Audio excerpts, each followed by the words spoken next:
Welcome to Beyond the Dragon, where we explore indie tabletop role-playing games and their design, to inspire you to play them or take what you like for your own creations. Hi there, my name's Oscar C. Tango. And my name is Sun. We're both tabletop game designers and professional game masters who love TTRPGs. Today we will be discussing OZR. OZR is an OSR game by Oz Browning. The game is 44 pages, published on September 13th of 2021, and is either $5 or free depending on your willingness to use an internet-only app. The game was meant to be an accessible OSR framework, hoping to make approaching the fairly large set of OZR content more approachable, so that people can experience the style of game. As for the main engine, this is a D6 roll-under game. This is the first time we've seen a roll-under game that wasn't a D20, and this is very exciting for me personally. The game is statless entirely. Instead, you have a trait, but that doesn't really give you a direct mechanical advantage, necessarily. You also have luck, the only mechanical thing that you do get. When you need to make a save, you roll a d6 to get equal to or less than your luck. A 1 always succeeds, a 6 always fails. You can spend luck to avoid injury, consequences, or death. You recover luck by resting.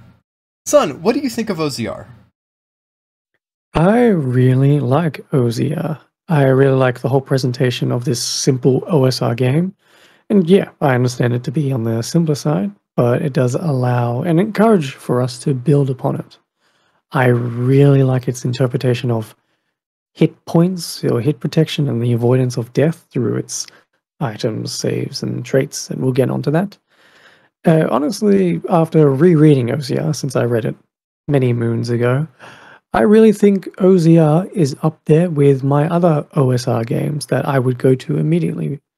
And for this specifically, if I wanted a very freeform and simple game, like I can see myself using cue cards or sticky notes for, sheets, any type of writing I want to do, and play this on the road. I really enjoy OZR. Yeah. No, OZR is fantastic. I like OZR. I have a love of simple games, and the idea that it's a game that says, okay, here you go, here's a trait, here's a single stat, try not to die, is fantastic. I'm a really big fan of roll-under engines. I think they make more sense than roll-over engines once you flip your number leanings on big equals good. And yeah, no, so I think this is very exciting for me. I've fucked with making my own roll-under engine, and currently am unsuccessful on putting anything out that you can read on that. But with that, yeah. Why don't you start us off? What do you like about the game? Tell us about game. Okay, so yes, OZR is intended to be kind of a framework for running your OSR style games. And, stated it's going to be incomplete. The simplicity in its rules means that you will need to, and I quote, hand wave the gaps or cross those bridges as you come to them. Your decisions create the game. This game is meant to be built upon during play. And, one example is the magic section, which, by default is considered an optional addition that the group needs to come together and be like, yeah, we want this in. Now we need to decide how is magic going to be represented in this particular game. What's the costs going to be and the like. And, the book does provide, 2 pages on magic. But beyond that, it tells the group, you need to decide, the extra stuff to it. I think this is a good example of the framework / incompleteness and you filling the gaps type of thing about OZR.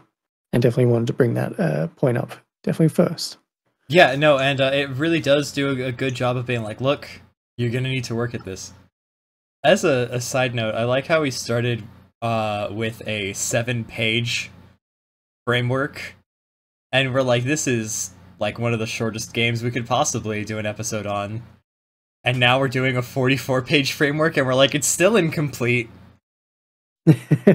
Well, to be fair, it is 29 pages. The rest of the pages is an adventure. Yeah, you know what? That is entirely fair, but that's still a lot more than 7. Oh, yes, totally. Another thing is, it mentions the OSR sphere and, infers the ocean of hacks and how they could aid you in, this game, OSR or not, and has like a conversion guide for other bestiaries that you might have. And, like it doesn't mention any small distances or movement. So is that important? Do you need to figure out your movement range or anything in a dungeon or anything? Or is that just something you figure out and play? They're just examples to show that, there's stuff in here that it asks you not to worry about until you really need to. And then, make up a ruling on the fly. And as a group, it's like, okay, this is what we want for this game. It matters that we actually have a movement of 40 feet per round. Yeah. No, very true. Although I would say you never need to know your movement in OZR. It's just that simple. But I guess you could add in the mechanic if you really were missing it. Yeah. What about you? For me, one of the main features of OZR that I really like is traits and equipment for health. So in OZR, we mentioned you have a trait that doesn't necessarily give you something mechanical. It does mechanically give you health, but traits can be anything from, like, oh, I'm short, or oh, my left arm is longer than my right arm, or oh, I know how to box. Like, it could be anything from, like, a hypothetical mechanical thing, or just a visual or character thing. It's a trait. Like, some people know how to play football. I am going bald at the ripe old age of 24. It's traits. But then also your equipment, your weapon, your armor, anything that you might feasibly be using in a dangerous situation also count as your health. I find that very interesting. It really emphasizes that everything you have at your disposal is what you're going to need to survive. And so losing those items when you take a consequence or suffer damage, and crossing out a trait or piece of equipment that you can't use anymore really shows how, like, you're fighting for survival. I think it not only narratively emphasizes the danger of what you're doing, but mechanically you have fewer and fewer options the more you suffer, and that is a good ticking clock mechanic. It reminds me... it kind of reminds me of the idea of Mouse Herder. The best plan is one with no dice, because if you don't roll, you aren't going to lose your gear.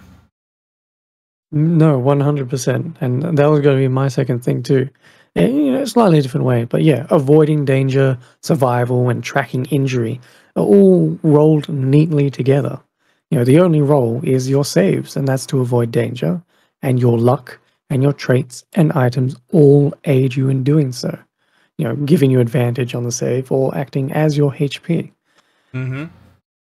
Yeah. And this also ties into how you gain XP. If you survive a session, gain 1 XP. And that's how you then gain new traits. So the longer you survive, the harder you'll become. It's all about survival. Yeah, no, and it's great. It really is, yeah, I mean, honestly, you summarized it better than I did. It's all about survival. So yeah, that was going to be my second offering too. So I just wanted to give in a little bit more. For me, then I'll put in luck and item preparedness. It's kind of like along the same thinking process, but when a situation isn't dangerous, just discuss it with the group on how what would occur next. Don't roll a save if you're not rolling to avoid danger. Just discuss it. When it is dangerous, though, yes, you can use your luck to make a save or avoid injuries, but it's always going to be draining in some form. So planning and finding safer solutions is encouraged.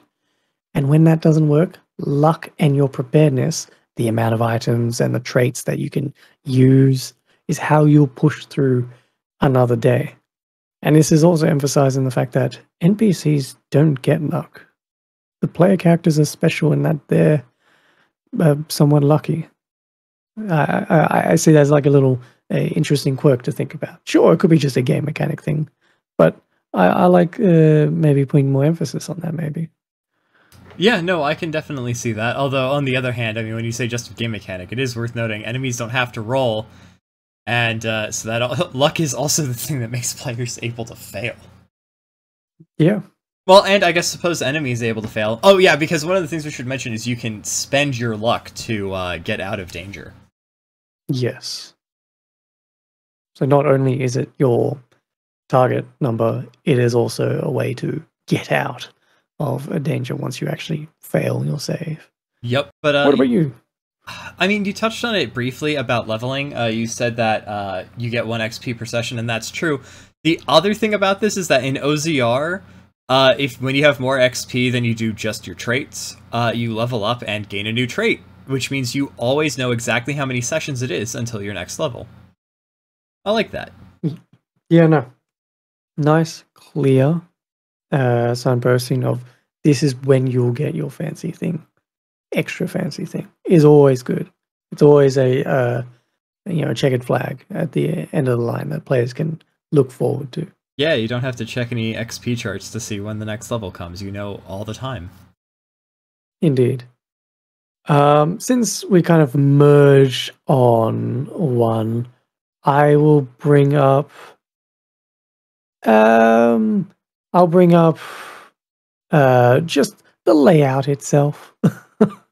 For me, I think the layout also ties into the fact of how, the simplistic nature of OZR. The layout is nice and clean. It's very simple.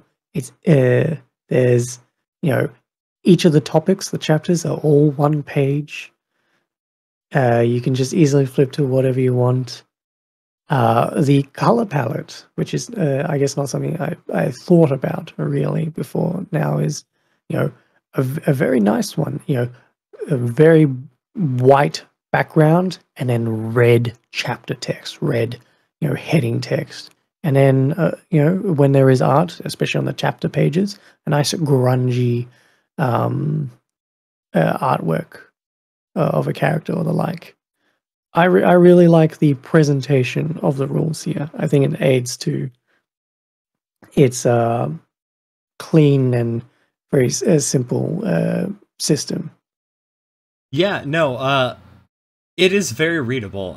In terms of readability, it reminds me of Quest. With just like the font size and the way things are presented on the page. Obviously it's very different from Quest with like the art, and it's not quite storybook, but it is very easy. Like, it's 44 pages, but you can sit down and you can just go through them quickly. Again, it's not multi-column 10 point Times New Roman. No, yeah, quite a decently sized font. It's a very easy to pick up. Indeed. For me, actually, I mean, I like how you said that, because you fucking knew I wouldn't have it. For me, actually, one of the interesting things about this game that I think is really worth noting is, monsters also have traits for health instead of gear for health. They have a maximum of 6 HP because they can only have up to 6 traits. Since they don't have luck to spend, they make saves using the number of traits they have. Oh, I'm sorry, they do roll. I was lying before. I'm sorry about that. Traits being descriptions or functions of a monster that mean they are more interesting the more HP they have. This is a really good choice. Because, that does tend to be how things go. Your most simple slime is, typically speaking, just like a tiny HP pool and an attack, yeah. But then when you get up to dragons, it's fire breath, flight, claws, teeth, scales for armor. They become a lot more complicated. And I want to mention just slightly on top of that. It does say give each NPC up to 6 traits, but it also does mention, a description, their wants, behavior, and any interesting equipment they carry. To me, that does infer that they could have more than 6 HP, because equipment for players is also considered HP. That's fair. I kind of thought of that as potential equipment loot. Like, for instance, a short sword isn't super interesting to a party that isn't out of swords, but it also might hypothetically, if they aren't breaking their swords like players do, it means that you could restock on equipment from dead monsters, hypothetically. It could be that way too, definitely. Either way, I could see it. It's a framework. Both are interesting mechanics that are equally valid. Yay! Well, with that, would we then want to move on to... No, I have one more. Okay, go ahead. Magic is expensive. There are 4 tiers of spells. These are called orders. They cost you luck equal to their order, and then a save to cast. In terms of what they do and how much they can affect, you check the order and agree with your group. If you fail to save, the spell still happens, but you take a psychic injury. This is one of the most hostile magic mechanics I've ever seen, and I'm super excited about it. Love it. I was definitely interested in your thought of spellcasting. Yes, it is very, very taxing. And then, oh shit, I don't have notes on resting, do you? I believe it's like, what, a week to get back all your traits? Yeah, so resting can just, a week to recover 1 trait. Yeah, okay. A night to recover 1 luck up to your maximum number of traits. Yes. Okay. Yes. Cool. So yeah, this definitely leans into the idea that of OSR games where characters will be resting a decent amount of time if they want to be completely healthy for their next dangerous outing. In retrospect, I've started to think that that mechanic may actually be like one of the main reasons why they have to go out and get treasures, just to pay for the multiple weeks they have to spend in the hospital. For me, then, I just wanted to make one more mention, since framework and the like and everything. I wanted to call out the how it explains kind of what the OSR is, and I see it as like almost the what is an RPG or what is this RPG/book section. It's kind of that, but also explains, where this book came from and what community or ethos it's attached to and the like. And then the adventure that it comes with, the scenario. It provides a nice example scenario that you can run this game through. And also, as the referee, you can see, how should I prepare my own scenarios? Looking at, okay, I should have some tables and the like. Oh, here's some example NPCs. Okay, they have this many traits. Here's an example of just a description. So while there isn't a bestiary or the like, because in a sense there doesn't really need to be, they give you example NPCs in the scenario itself. So I think this adds to its framework and good guidance thing that OZR is providing. In that case, with all said, do we have criticisms? Yes. Let's move on to criticisms. I want to put out a minor one before I get on to some other talking ones. The lack of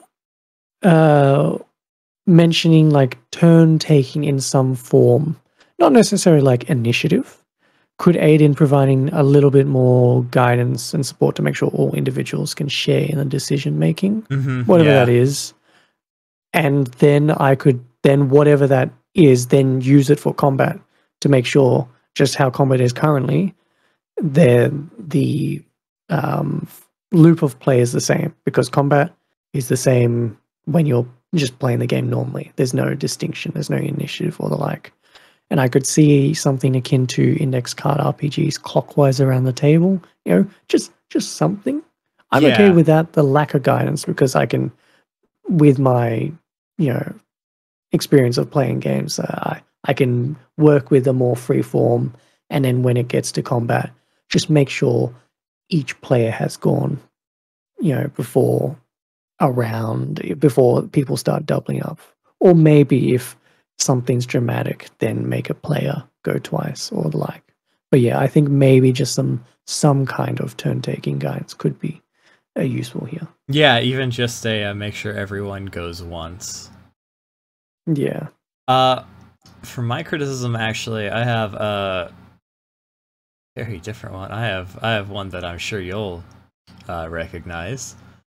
Okay. I don't really see a point to enemies making saves. If a player is making a save anyways, it doesn't say what happens if both sides fail, so it makes me wonder if maybe they both get hurt, because if a player makes a save and fails, they suffer a consequence, which is typically a crossing out of a trait or some kind of an injury in the fiction. So if a player is attacking an enemy, I only really see a need for them to make a save. I don't see any situation where it makes more sense for an enemy to make a save than a player overall. And like the main point of saves is when dealing with combat or a dangerous situation.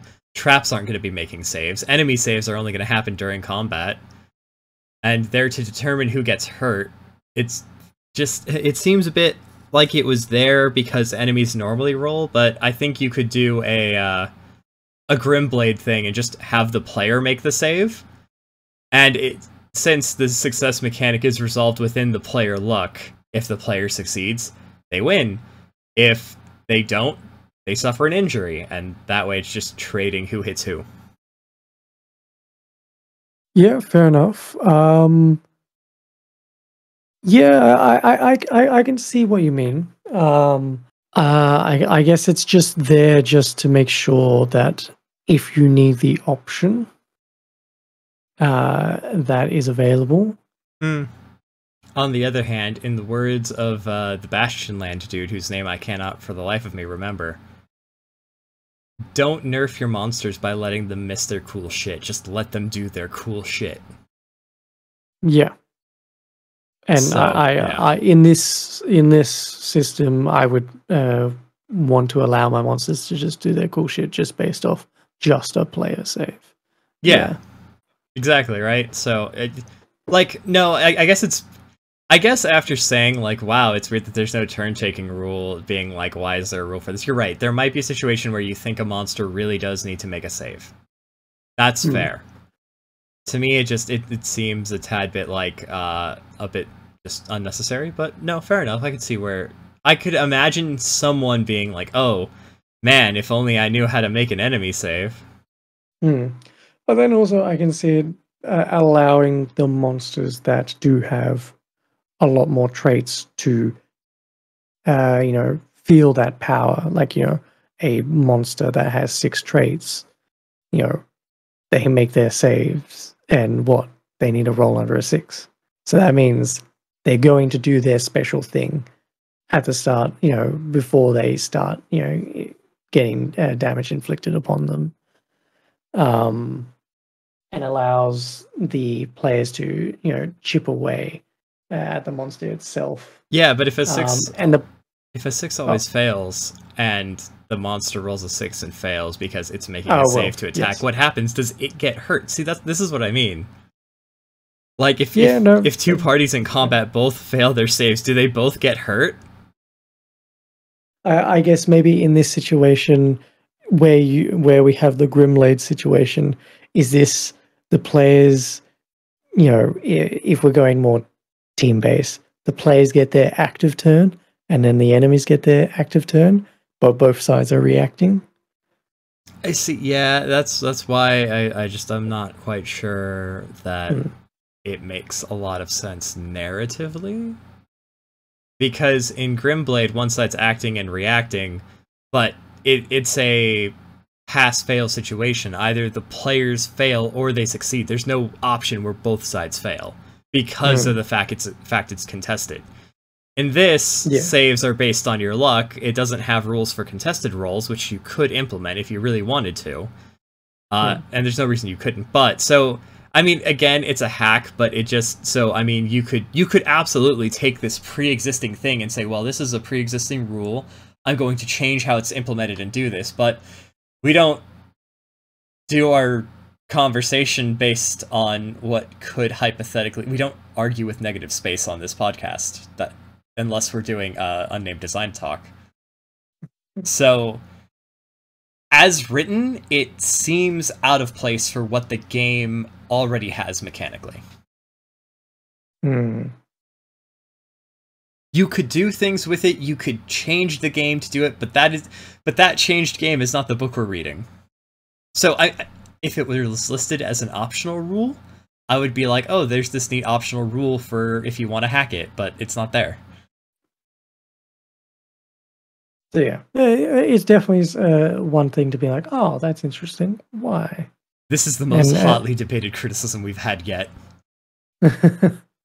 And you know, I'd like to try this in play. One version where it's only the players making the save. One version where it is also the NPCs making a save. But also, you could see this. Hey, NPCs also include allies. That's true. Yeah. And maybe you don't want I can do everything ally. Correct? Yeah, that does make sense, actually. You know, hirelings and the like. Yeah, or just like an NPC along for a quest. That would be a good place to have them do that. Yeah. Okay, that's fair. Yeah. Then for me, I want to go to a thing. It's, you know, maybe a critique, but also it's just pointing out one thing. The placement of the character creation and core rules is ever a debate, depending on how, you know, long your rule book is, or you know, the way you want people to read your book. You know, do you want people to just make a character and then figure out the rules after? Do you want them to be aware of the core concepts before characters and then more crunchy rules? Blah blah blah. I like the placement of how, if you're a player, make your characters. You know, then you know what items are, the luck and details. Boom, you're done. And then you pick a weapon equipment list, and then you find out, how does play work? And it's just a nice natural language. Referee describes a situation. You ask for clarification. Then you do your thing. And then if it's dangerous, you make a save, which is the only mechanical thing in there. You go, oh, what's a save? Next page, here are saves. And then it goes through, you know, a single page of these are the things: your luck, injury, exhaustion, traits, items, injury, resting. And then it gets into like combat, injury, death, rest, and recovery. For me, I could see the play and saves mini chapters coming before character creation, but also I'm happy where it is. It's just in maybe you know, a placement preference for some people, because I can see a play only reference and saves references, you know, a couple mechanics that you will immediately figure out when you then move to the next page on making your character, since everything's so short anyway. What are your thoughts on that? In general, I think that you should always put the core dice mechanics and like your core resolution mechanic before you get into stats and what they do, before you get into like anything, just like how the dice works, what constitutes a success, what constitutes a failure. I think that should be at the front of the book, because if you think about how RPG books are structured, right? It's rules that everyone needs to... There are rules everyone needs to know. The GM and the players both need to know how to determine a success or a failure. There are character creation rules which the players need to know. There are monster, dungeon, and trap rules that the ref needs to know. And so I think you should always put the rules that every single person needs to read at the front of the book. Because that way the GM can read through that, see like, okay, here's character creation stuff and player things. I might want to browse over this so I can give my players advice. And then here's the GM section. But everyone needs to read your core rules, even if it's just, oh, roll a d20 and go under your score. Like, the other thing is that if you say, okay, here's how you make a character, by the way, these are the rules that you're going to be playing by, you've made a character fucking blind. It's a bad idea. I think, like, to me, I will always vary between it. To me, in this particular case, because the character is just, it's more natural. It's just like, you start with a trait. It's just, well, you know, just make a character. Are they alert? Yeah, they're alert. And, you know, okay, I've got a weapon. I'll just get a battle axe and some equipment, sure. And then I find out, okay, so this is what luck is. Okay. And then I make a save. and then I figure out what saves are. Okay, it doesn't change my character really at all because of what I've, it's just picking out a couple names. No, that's it. Not in this game. But, well, first off, but you still have to then read through all that character creation stuff to learn what that is as a GM. So there's still extra reading where it's, it requires you to dig through other information to figure out how the game mechanically works. But also, you're right, in this game, it doesn't really do much. But then there's shit like Vampire the Requiem, where you read through all this, like, character creation section, and then, I think, and, like, all about vampire clans and all this lore, and then, like, 2 chapters later, they tell you how the fucking dice work. Yeah, it's definitely a preference thing, and how the reading experience of the book works as well, in its own separate thing as well.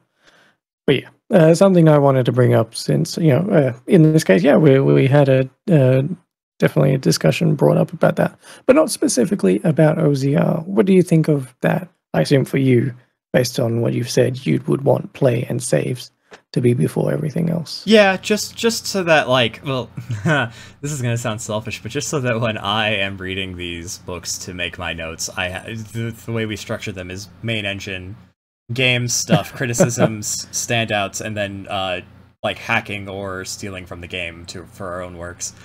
So if you would just put like the main engine up front, you'll get a gold star from me. Because I have to write out like what the main engine does every time, and it's like, just tell me how your dice work. I don't want to go through like it's not OZR's fault and it's not OZR's problem, but I've had to go through so many books where it's like 20, 30 pages in and you still haven't told me how your dice work. I'm like taking notes 2 sections ahead and I'm already like 3 criticisms in and I still don't know whether or not I've succeeded or failed at any action.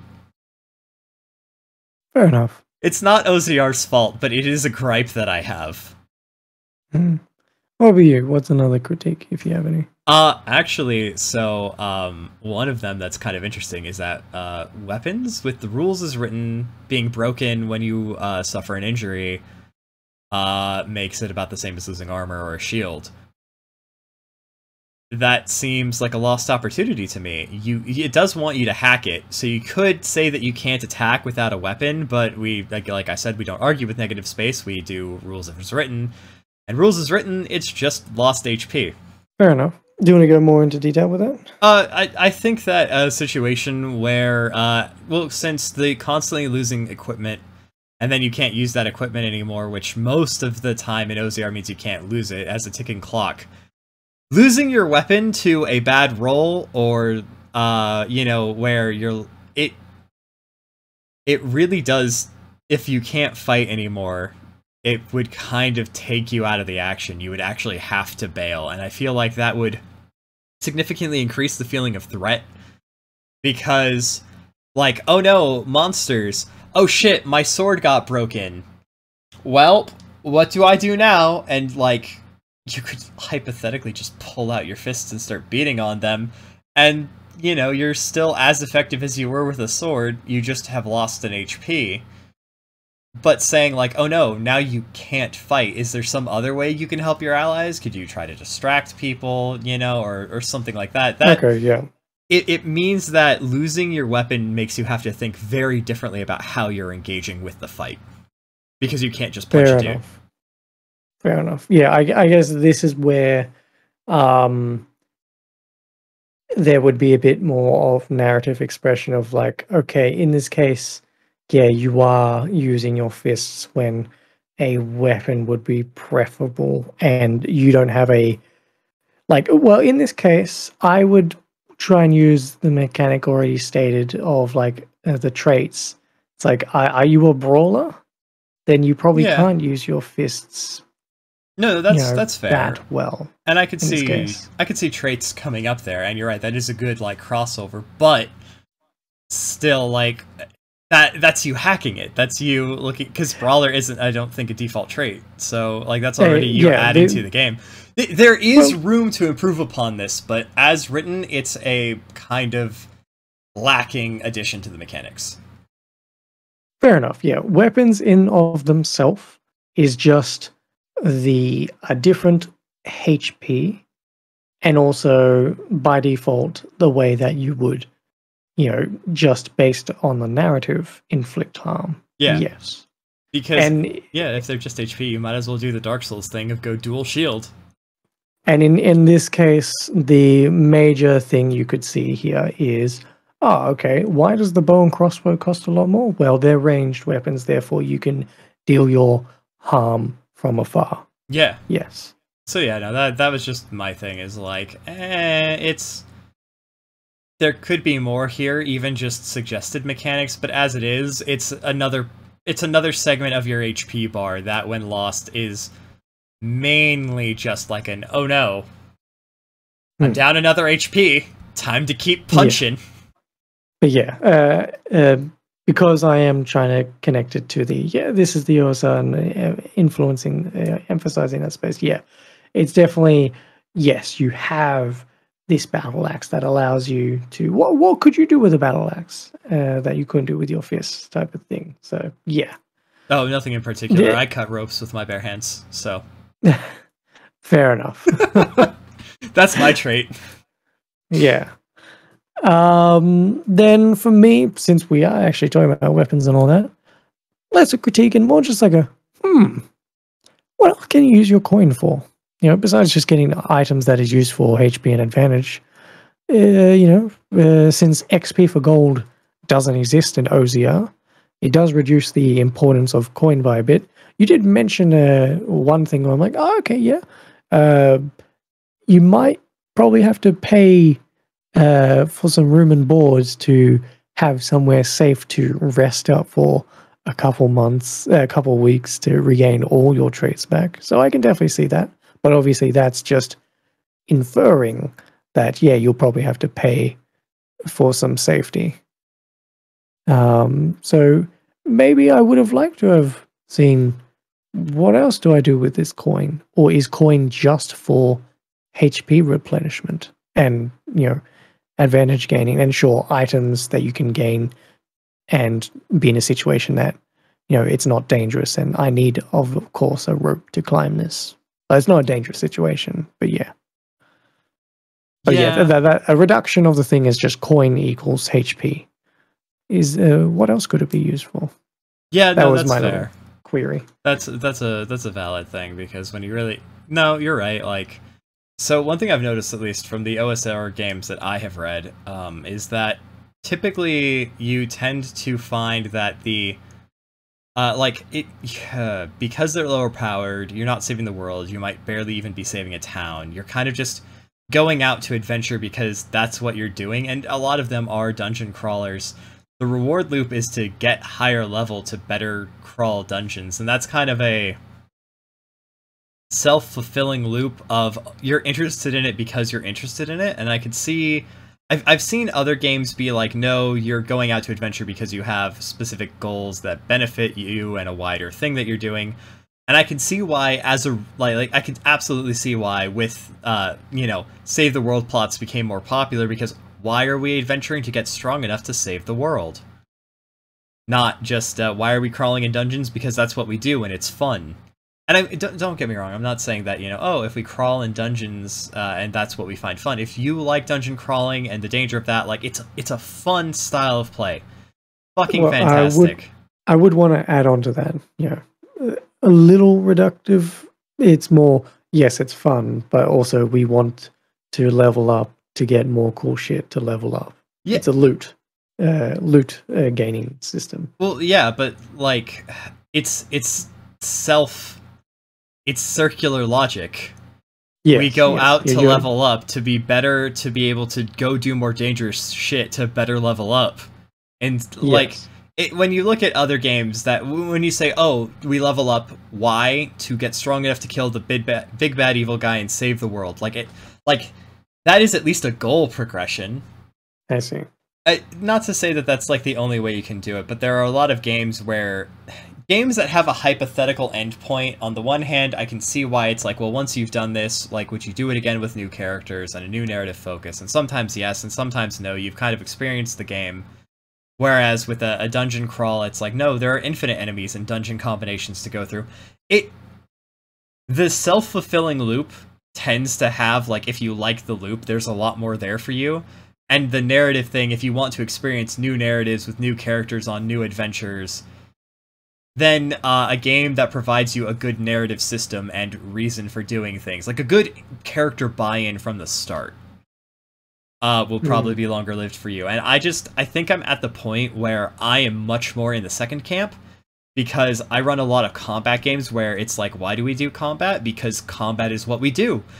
And I am starting to just really get burnt out on that, because it takes a lot of effort. You have to drop a lot of dungeons, do a lot of maps, and, you know, the story is more of a loose thread of reasons as to why we're going out to have these, you know, these fights or these dungeons, than it is a actual story where people are involved in things. And I feel like I could be doing more, so that might that's definitely me seeping into this. But I do remember, after playing some D&D when I first started and reading some games, like, oh, this is a self-fulfilling loop. We do it because that's what we do, to do it better because that's what we do. But then I do want to point out also, yes, games where it's like kill the big bad evil guy, but also a lot of those games don't have a leveling system where it encourages that thing where it's like, we want to kill the big bad evil guy. Okay, here's when you defeat their minion XP, when you defeat their general XP, it's just, yeah, just keep playing to do whatever. I mean, it doesn't provide that system for that kill the big bad evil guy. XP does exist. Yes, but specifically for the book itself, it does not provide, like, hey, here's how to actually, you know, provide that structure of kill the bad. It's all on the GM. It's like, here's milestone things. Whenever they do something that you think is important, just give them some XP. I always do. Yeah, sure, more power to you, but I do always appreciate when a book itself is like, this game is about killing the big bad evil guy. Here are milestones that would give XP, instead of give them milestones to get XP. I prefer the other way, at least as an example, a list of examples. Man, because then that at least tells me that is what the book is about. No, true. Man, we've really gone from discussing a little OSR dungeon crawling type game to, like, inherent things in, like, broader game design. This is the most, like, contentious criticism section I think we've ever had. Hey, this is why we read RPG books and all that, to, you know, get this, you know, ideas for, you know, maybe we want to play this game, but also just to give us new information and think about just our games as a whole. Yeah, no, you're this right. Is useful. Yeah, you know what? Like, I think perhaps we should table the broader RPG and like loop and motivation and narrative and dungeon crawl and all that stuff for maybe an unnamed design talk later in the future. Totally. Because at this point, like, this could very quickly turn into another video. So, with that in mind, do you have any more criticisms, or should we move on to standouts? Yeah, but that's it for me. I'm happy to move on to standouts. All right. In that case, then, for my first standout, I have a great one. So lethality is a really common OSR theme, and it's really not different here. The fact that you start out with one trait, and maybe because you get like 3 pieces of equipment, so you get a trait, 1 luck, and a weapon. And 3 other pieces of equipment, so you maybe have 4 HP, maybe, depending on if that equipment can be spent to save you from a hit, and you need to roll a 1 to succeed at the very start. And the fact that you can only really hypothetically ever achieve 6 luck is really interesting, considering that you're rolling a d6. Yeah, so like, you'll be using your traits heavily at the start, where It's like, well, what do I have on me that will give me an advantage so I can at least roll 2d6? Yeah. And then you're constantly thinking, do I want to spend my 1 luck right now just so I avoid whatever consequence? And then still at 1 trait or level 1, you still have to roll a 1. But yeah, it's all that focus on how do I use my items and traits to its fullest potential. Yeah, and Yeah. it is. And also, the fact that a 1 always succeeds and a 6 always fails, meaning you can have 0 luck and still succeed, and you can have 6 luck and still fail. Yep. It's a good system for balancing the ticking clock of inevitable danger and the slow loss of what you can do to your doom, and getting more powerful as time goes on. I like it. I think it's a really good balance. For me, you mentioned at the very beginning a free web-based form of the book. Just a web page with hyperlink chapters and the like. So you don't need to get the book. You can just use the website. It's all there for you. Yeah, no, actually, that is really great. And I think because it's a website, it might by default be phone compatible, which is good. Yeah, and if we didn't mention before, the layout of this book is single column, nicely big font, 1-page design. So totally phone compatible here as well. It is fantastic. For what me, about you? the enemy examples and the starter dungeon that is given with this book, which we mentioned is like the back half of the book, are fantastic examples of just how adaptive this game can be. The idea of traits and themes are very, very good for making a variety of interesting things, and I tend to find that a game with specific mechanics and enemies can be harder to tweak to get it to do what you want. I struggle to make good homebrew monsters in 5e. I can create entire dungeons off of things that are horrors beyond my own comprehension using 5 Torches Deep or this, because it's some tags about what it can do. And then from there, I'm like, cool, it does these things. Yeah, like it really calls for the creativity of the players with their own traits and the referee with their NPC's traits. Yeah, either a good monster math chart, or in this case, just a name, some goals, descriptions, and a couple of tags. That's fantastic. It's the enemy. It's an enemy creator where it's like, just do whatever you want, because it gives you some example traits, and then the dungeon has traits that aren't example traits, like psychic. Yeah, and you're like, oh, exactly. Shit. Like these traits that they provide are example traits. Just to get you started. I was like, okay, well, what other fancy one-word thing can I think of that I can like stretch into making it very useful? And it states like the traits a lot of the time. If I just get to them, a lot of the time it might be just the first thing people notice about you. What you're good at, what options you have to avoid danger, and maybe just the first thing people notice about you. So, a wide range of things you can think of just from just a single word. It definitely calls for people to get very creative. I like it. For me, I appreciate that safety tools are called out. Oh, yeah. And specifically for OZR, they call out the lines and veils system, where things that will never show up in the game and things that can fade to black or be in the background. And then it does mention the TTRPG safety toolkit as well, so you can, for people that first read this book, understand that they can do further research on things that can help provide a nice, safe playing space. Definitely appreciate it. It is, yeah. That's all I have for my standouts. Do you have more? Yep. I really appreciate single currency. I like that is just my new thing.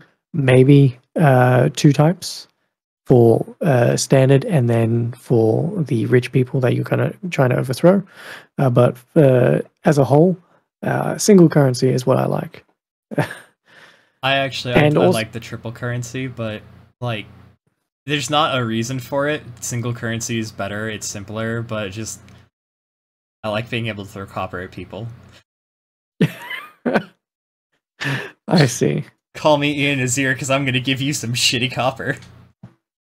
But also, like, it makes you think if it's a single currency, and also just the basic stuff that they show off in the equipment list, it makes you think, well, larger coinage is probably not going to be a normal thing to worry about. So it kind of says a decent amount. And also the starting scenario adventure, if I remember correctly, like, I think the most they had in a single go was like 96 coin. Or, a little fun thing is OZR says, C is coin or cabbages. yeah, the cabbage market. Let's go.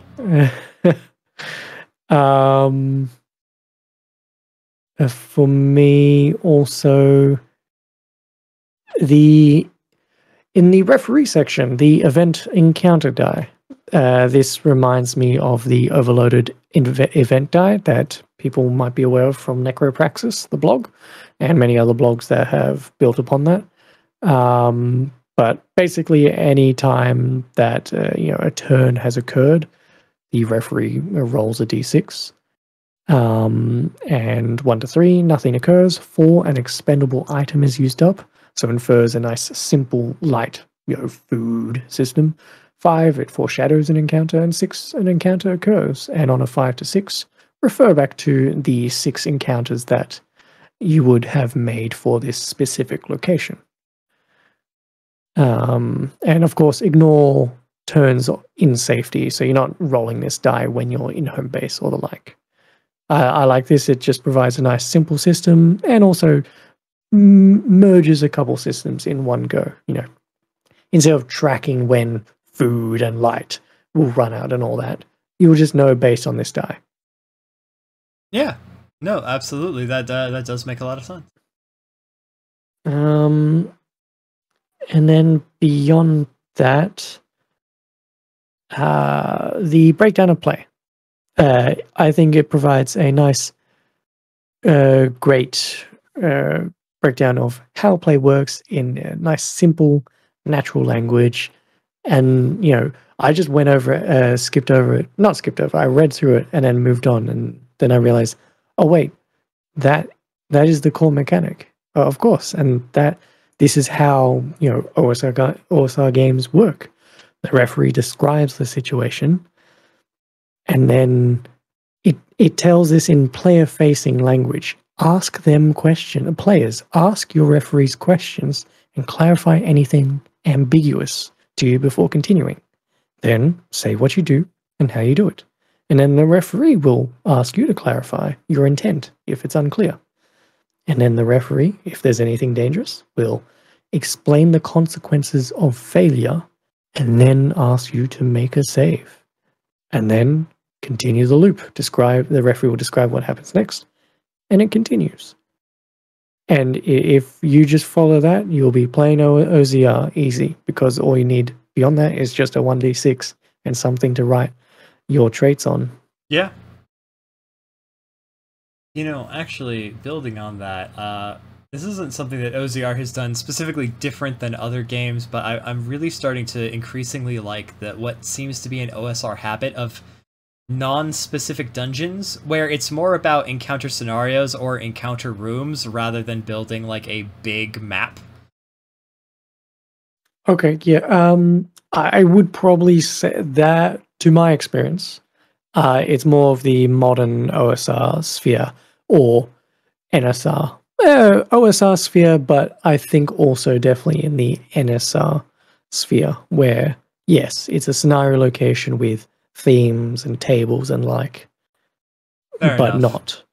not 10 feet squares or 5 feet squares. But, yeah. I really like that, because I'm so sick of maps. I have to make so many maps. My life is maps. After we're done recording this, I have to make more maps. Hey, maybe you should run one of these games that don't call for you to make these maps, and at best just some flowcharts. I've been trying, man. People are Yes, addicted I to their know. map having games. I've seen Well, people be like, "Oh, no one runs OSR on SPG," and I'm like, "Here I am listing 3 different OSR games. Sign up." well, we'll see if we can change that. Oh, I should just But run Nave. Nave has name yeah, recognition. yeah. But beyond that, all the other standouts we've mentioned before. So why don't we go into the free talk section, talking about things that we might want to take with us, exciting hack ideas or anything of that sort. Do you have anything you want to mention I first? would happily make settings, dungeons, and monster manuals for this. But mechanically speaking, except for the whole thing about don't make your monsters roll, I wouldn't really change much. The core rules as a framework are simple enough that, any adaptation you could do of it would be easy, but I wouldn't necessarily say that anything I could do would be an expansion upon the rules, other than just providing more concrete things for a setting, a dungeon, a campaign book, a monster Hmm. manual. For Maybe me, yeah, magical no, equipment with extra traits to rules before breaking would be like the one major expansion I would do. yeah, yeah. For me, yeah, no, I'm more than willing, more than happy to write supplementary material for OZR because I do consider OZR to be a part of my core collection now of do I want to run some type of OSR type game? Yeah, I could consider OZR for that.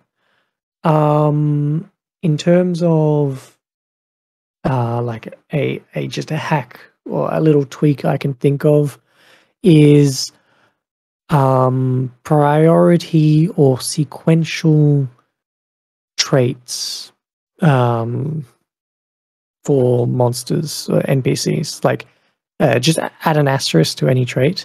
This trait will disappear first. Mm. So like an example, a some type of cavalry based adversary. The mount or no, the rider trait will disappear first when they take damage the first time. Oh man, yeah. So when you put that snail knight in to box these unworthy questers, it loses the knight, and you realize that the snail was in charge all along. Exactly. You could do it that way. Yeah. So like, very minor, but yeah, traits that disappear first upon taking damage.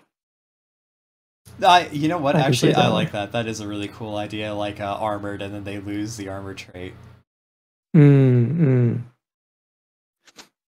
And a little bit yeah, a little bit connected to that. So you just brought it up. A trait and then do a hyphen or some type of line connected to another trait. So you must harm this trait first before that trait can be harmed. So yeah, armored and then one like a soft skinned or something like that, or flammable skin. So you can't burn them yet. You need to crack their shell. Ooh, yeah. Okay, interesting. So like, adding in exploitable traits adds a layer of complexity, but I'm not opposed to it if you were to up the complexity of OZR. Hmm. But yeah, and that's keeping it very simple. But I still think it adds a decent amount. No, you're right. Um, That is like a significant and instant expansion. hmm. What about you? No, that was it. I can't say much different about any particular framework than I did about Knave. You could adapt it to a setting, but like this framework doesn't give a very different like thematic purpose than Knave. It's really just about running simple dungeon and adventure games. And so Yeah. I could swap out the setting. I could make it a bit more horror focused or whatever, but really from a fundamental aspect of what OZR is, I would run a game with traits and equipment for health and a constant ticking clock of what you can do to get out of your bad situation. There's not much I could really say beyond that. Okay. Well, for me, if I was to take anything, either be like the mechanics or just be inspired by them, OZR is, I love the concept of basically all the mechanical bits being about HP in some manner. Especially the fact that also they also can give you advantage on your rolls. So that cohesive just that is great. I really like that. So I would definitely take that in some form. And the concept that NPCs that more complicated NPCs means they'll last longer. I'm having ideas. Effort into them, so of course you want them to last longer. Actually, I do like that idea. I think that might be why dragons and stuff have more HP, so they have longer to do their dragon shit. Exactly. Then also, traits almost being like the red highlight spots of video game monsters. They can be used to emphasize their abilities and make players consider attempting to target those traits specifically. It's like, oh yeah, this dragon's got wings and shit. I want to get rid of those wings. The dragon is using those wings to blow down our cover and buildings, and let's get rid of those wings. Ooh, actually, yeah, no, I think definitely from a narrative perspective that has a lot to offer. Yeah. You actually you inspired me. I have a different idea now. I do have a theft idea for OZR. Yeah. Go ahead. So you could give rooms or challenges traits to make them have HP. So it's like, okay, what are you doing to get past this? Not just what are you doing to get past this trap, or what are you using to get over this crevasse? It's like you have to go over a river filled with a swarm of hungry fish, and on the other side of the river there are goblins shooting at you. This is a 3-trait challenge. What do you do to neutralize the traits and get over? Oh, well, I shoot the goblins. It's like, great, roll for it. Do you have equipment that can help you with that? Advantage. Cool, the goblin trait is done. Player 2, what are you doing? Well, I'm going to make a rope so that I can climb across the river. Alright, cool, so you can get across it, but the fish are going to be jumping up to eat you. What are you doing about that? Well, I have, 3rd order ice magic. I'm going to freeze the river. I see. Is this inspired by a previous mentioning of grit? No, it was inspired by you saying more complicated things could have HP, and I'm like, oh yeah, more complicated traps and challenges and rooms and events. But as I discussed it, I realized that was the ethos behind Grit. Yeah. Yeah. For anyone that don't know, I made a Lumen game called Grit that definitely focuses on that concept where exploration has HP. And I constantly bully him to put out the 2.0 version of it. Yeah. But no, I really like that concept, and that would work well with an OZR standpoint here too. Yeah. Especially with dungeon design. Like it would if you could have hypothetical dungeon event tags. Or fuck man, if you wanna get into some almost all the way back to Cyber Plus Punk, nested challenge tags where it's like there are goblins shooting at you, the goblins have these 2 traits. The river has these 2 traits, Swift and Piranha. Yeah, some dot point tags, yeah. Oh, yeah, see, so there you go, there's an expanded mechanic. And we are really only talking about adding an asterisk to say this one goes first, using a hyphen to say you need to get rid of this one to get that one, or using dot points to say first get rid of these ones and then these open up the rest type of thing. You know what? I'd be willing to bet that the more I played with and fucked around with OZR, on my own time, if I were to run it and make stuff for it, the more ideas I'd have for it. So the fact that I'm coming up with this many ideas with a quote-unquote brief discussion of it, I feel like shows that this is a really adaptable framework. And that's I'm glad you said that word again. This is a framework, and I love these types of games because at its core, the whole thing is core. It's simple, and it encourages you to build upon it without you having to worry about the other things attached to it above it, and you're trying to fit your idea in between, and then it doesn't make sense, and you're trying to balance two things of making sure everything else works, but you want to add your neat little idea in there. You're just building on top of an already solid foundation. It's a framework, it's a success and death mechanic, and that's all you really need to start building from there. Yeah.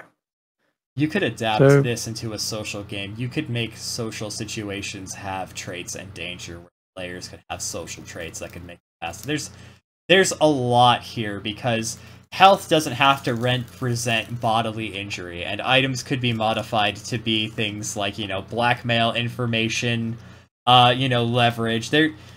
You could, if you're willing to expand the concept of what an item or equipment in an inventory is to be a thing that you have that could help you in a situation, you could take OZR out of the dungeon crawl and put it into a high politics style theme. And also, I apologize for the box noises everywhere. Yeah, no, definitely. Like, it really is a very simple, just survival death mechanic. That's it. And the fact that it's put it itself into a standard go to a location to explore probably a dangerous dungeon type of thing. No, yeah, you can definitely adjust things, and because it's a lot more simple and not rooted in just the dungeon exploration thing, it will definitely be more flexible. Look forward to my upcoming game, Court ZR, possibly coming never, because like all projects, they are not happening until they're published. We here at Stranded Publishing promise nothing.